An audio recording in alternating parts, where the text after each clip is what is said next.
హైదరాబాద్లోని ఉప్పల్ మైదానంలో అభిషేక్ శర్మ పరుగుల ప్రవాహం పారించాడు. ఢిల్లీ క్యాపిటల్స్తో జరిగిన మ్యాచ్లో కేవలం 47 బంతుల్లోనే శతకాన్ని పూర్తి చేసుకుని స్టేడియంను హోరెత్తించాడు.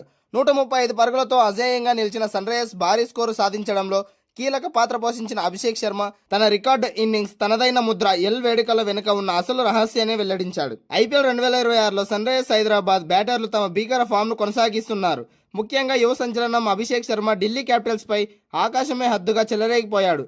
కేవలం 47 బంతుల్లోనే సెంచరీ పూర్తి చేసి ఉప్పల్ స్టేడియంను హోరెత్తించాడు.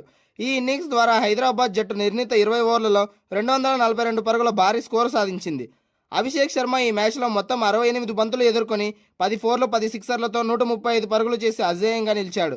ఈ క్రమంలో అతను టీ20 ఫార్మెట్లో 5500 పరుగుల మార్కును అందుకోవడంలో పాటు తన కెరీర్లో 9వ సెంచరీ నమోదు చేశాడు. ప్రపంచ నెంబర్ 1 బ్యాటర్ విరాట్ కోహ్లీ స్థాయికి తగ్గట్లుగా అతను సాధించిన ఈ ఇన్నింగ్స్లోని సెంచరీ చాలా ఆశ్చర్యపరిచింది. అభిషేక్ శర్మ సెంచరీ కొట్టిన ప్రతిసారి లేదా కీలకమైన వికెట్ తీసినప్పుడు తన చేతిలో ఎల్ ఆకారాన్ని ప్రదర్శిస్తుంటాడు.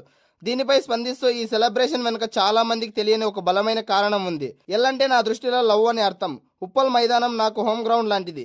ఇక్కడ అభిమానులు నాపై చూపిస్తున్న ప్రేమ నన్ను ఈ స్థాయికి చేర్చింది అని అభిషేక్ శర్మ వివరించాడు. ముఖ్యంగా ఈ మ్యాచ్లో తన తల్లిదండ్రుల సమక్షంలో శతకాన్ని అందుకోవడం చాలా గర్వంగా ఉంది అని ఆయన అన్నాడు. నా తల్లిదండ్రుల గ్యాలరీలో ఉండగా సెంచరీ చేయడం ఒక కల నిజమైనట్లు అనిపించింది. అందుకే నా ఎల్ సెలబ్రేషన్ను ఈరోజు వారితో పాటు నాపై నమ్మకం చూపించిన సన్రైజర్స్ యాజమాన్యానికి, అభిమానులకు అంకితం ఇస్తున్నాను అని తెలిపాడు. 2024 నుంచి సన్రైజర్స్ హైదరాబాద్ మేనేజ్మెంట్ జట్టులో ఒక గొప్ప మార్పు తీసుకొచ్చింది. కుర్రాలకు పూర్తి స్వేచ్ఛనిచ్చి ప్రోత్సహిస్తున్న అభిషేక్ శర్మ ప్రశంసించాడు. ఈ సానుకూల వాతావరణం వల్లే తాను నిర్భయంగా బ్యాటింగ్ చేయగలుగుతున్నానని, అందుకే ఈ స్టేడియం అంటే తనకు ప్రాణమని చెప్పుకొచ్చాడు.